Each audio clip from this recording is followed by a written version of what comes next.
வணக்க மக்களே, அனைவருக்கும் வணக்கம். இன்னைக்கு ஒரு மிக மிக முக்கியமான தகவல் நமக்கு கிடைக்கப்பட்டிருக்கு.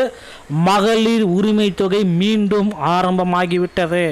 யார் யாரெல்லாம் இந்த இரண்டாம் கட்டத்தில் ரிஜெக்ட் ஆகிருக்கீங்களோ உங்களுக்கும் மகளிர் உரிமை தொகை வர இருக்கு. ஸோ வரக்கூடிய தேர்தல் காரணமாக தேர்தல் அறிக்கையில் மகளிர் உரிமை தொகையோடைய தொகை உயர்வு கண்டிப்பாக எதிர்பார்க்கலாம்.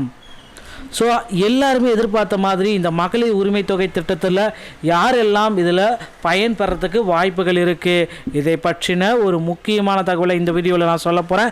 நீங்கள் நம்முடைய சேனலில் முதல் முறையாக பார்க்குறீங்க அப்படின்னா மறக்காமல் ஒரு சப்ஸ்கிரைப் அண்ட் பெல்லை கிளிக் பண்ணி வச்சுக்கோங்க. மகளிர் உரிமை தொகை வீட்டிலிருந்தே நீங்கள் 2 கிளிக் பண்ணாலே போதும். இந்த ரிஜெக்ட் ஆன பீப்புள்ஸு உடனடியாக விண்ணப்பித்து கொள்ளலாங்க. ஸோ 31/12/2025 இதுவே கடைசி நேரம். இந்த நேரத்தில் நீங்கள் விண்ணப்பிக்கலைன்னா திரும்பவும் விண்ணப்பிக்க முடியாது மக்களே. ஸோ மகளிர் உரிமை தொகை பெறத்துக்கான ஆன்லைன் விண்ணப்பங்கள் எல்லாமே இருந்திருக்கு. ஸோ அதை ஃபில் பண்ணி போடுங்க. 12 லட்சம் மனுக்கள் நிராகரிப்பும் செஞ்சுருக்காங்க.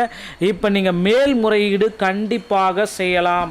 ஆன்லைன் மூலமாக இந்த மேல்முறையீடை தயவு செய்து விடுங்கள். இப்படி பண்ணால் மட்டும்தான் எஸ்எம்எஸ் வந்துருக்கும், ஆனால் பணம் வந்திருக்காது. பணம் வந்திருக்கும், ஆனால் எஸ்எம்எஸ் வந்திருக்கு. இந்த மாதிரி நிறைய கிரிட்டிக்கலான பீப்புள்ஸ் பார்த்தீங்கன்னா மகளிர் உரிமை தொகைக்காக போராடிட்டு இருக்காங்க. ஸோ ஆன்லைன் மூலம் இந்த மேல்முறையீடை செஞ்சுக்கலாம். ஒரே கிளிக்லேயே போயிட்டு செஞ்சாலே போதுங்க. ஆன்லைன் மூலமாக முறையீடை நீங்கள் செய்து வைத்துக்கோங்க மக்களே. சரி, நிறைய பேர்த்துக்கு பார்த்தீங்க அப்படின்னா இந்த மகளிர் உரிமை தொகை நிராகரிக்குது. ஏதோ ஒரு காரணத்துக்காக நிராகரிக்குதுன்னா என்ன காரணத்துக்காக உங்களுக்கு நிராகரிக்கப்படுகிறது அப்படின்றதையும் உங்களுடைய விண்ணப்பத்துடைய நிலை என்ன அப்படின்றதையும் நம்பரை போட்டிங்கன்னா உங்களுக்கு பார்த்தீங்கன்னா எஸ்எம்எஸ் வரும். அதை பொறுத்து உங்களுடைய விண்ணப்பத்துடைய நிலை என்ன அப்படின்றத நீங்கள் தெரிஞ்சுக்க முடியும் மக்களே. ஸோ தயவு செய்து விண்ணப்பத்துடைய நிலை என்ன அப்படின்றத தெரிந்து வைத்துக் கொள்ளுங்கள். திட்டத்தின் நோக்கம் மகளிர் உரிமை தொகை யாருக்கு கிடைக்கும், அலுவலக பயனாளர் குறியீட்டை உருவாக்குங்க, கடவுச்சொல்லை உருவாக்குங்க. ஸோ உள்நுழைந்து இதில் என்னென்ன டாக்குமெண்ட்ஸ் எல்லாமே நீங்கள் தவறுதலாக போட்டிருக்கீங்களோ அது எல்லாமே கிளியராக திரும்பவும் வாய்ப்பு கொடுங்க. ஸோ அடுத்து 12,000 ரூபாய் உரிமை தொகை என்பது பெண்களின் வாழ்வாதாரத்தை மேம்படுத்தி வாழ்க்கை தரத்தை சமூகத்தில் சுயமரியாதையோடு வாழ்வதற்கு வழிவகுக்கும் என்பதாகும். ஸோ இந்த மகளிர் உரிமை தொகை குறை தீர்ப்பு விண்ணப்பதாரர்கள் ஏதாவது குறைகள் இருந்துச்சுன்னா அதை நீங்கள் திருப்பி மாற்றிக்கலாம். ஸோ உங்களுடைய ஃபோன் நம்பர் கண்டிப்பாக கொடுக்கணும், குடும்ப அட்டை எண் கொடுக்கணும், மகளிர் உரிமை தொகை நம்பர் இருந்தால் அதையும் கொடுக்கணும், விண்ணப்பதாரருடைய பெயர் கொடுக்கணும். உங்களுக்கு ஓடிபி வரும். ஏதாவது உங்களுக்கு எஸ்எம்எஸ் வரல அப்படின்னா குறிப்பு எழுதி ஸ்கிரீன்ஷாட்ஸ் ஏதாவது ஆட் பண்ணணும்னாலும் ஆட் பண்ணலாம். ஸோ கலைஞர் உரிமை தொகை திட்டத்தின் விண்ணப்பம் தள்ளுபடி செய்யப்படுவதாக அப்படின்னு குறிப்பிட்டு ஒரு விண்ணப்பங்கள் எல்லாமே இருக்குது. இதை நீங்கள் உங்கள் அருகாமையில் இருக்கிற தாசில்தார் மகளிர் உரிமை தாசில்தார்கிட்டையும் நீங்கள் கொண்டு போய் கொடுக்கலாம் அப்படின்றதையும் நமக்கு கிளாரிட்டியோடு சொல்கிறாங்க. நான் மேற்கண்ட முகவரியில் வசித்து வருகிறேன், என்னுடைய குடும்ப அட்டை எண் அப்படின்னு போட்டு உங்கள் அட்டை எண்ணங்க குடும்பத்தின் கலவையாக உறுப்பினராக நான் உண்ணேன். கலைஞர் மகளிர் உரிமை திட்டத்தின் கீழ் வழங்கப்படும் உரிமை தொகையினை கோரி விண்ணப்பித்திருந்தேன். என்னுடைய விண்ணப்பம் வருமான வரி செலுத்துவதாக நிராகரிக்கப்பட்டுள்ளது. ஆனால் என்னுடைய குடும்ப உறுப்பினர்கள் யாரும் வருமான வரி செலுத்துவதில்லை மற்றும் 4 சக்கர வாகனமும் என்னுடைய குடும்ப உறுப்பினர்கள் யாரிடத்திலும் இல்லை.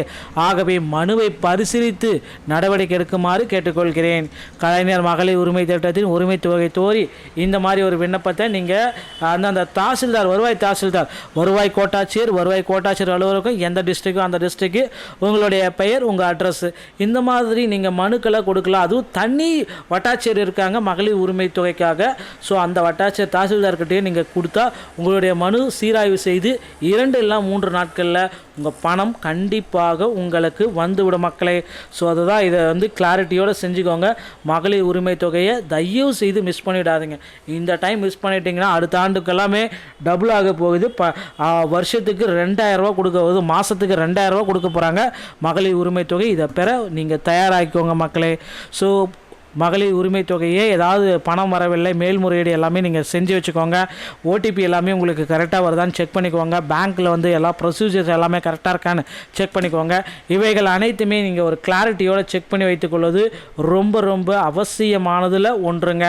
ஸோ நண்பர்களே, மகளிர் உரிமை தொகை திட்ட சம்மந்தப்பட்ட செய்திகளை நீங்கள் உடனுக்குடன் பெறணும் அப்படின்னு நினச்சிங்கன்னா நீங்கள் நம்முடைய சேனலோட இணைந்திருங்கள். மீண்டும் ஒரு நல்ல தகவலோட நான் உங்களை சந்திக்கிறேன். நன்றி, வணக்கம், தேங்க்யூ.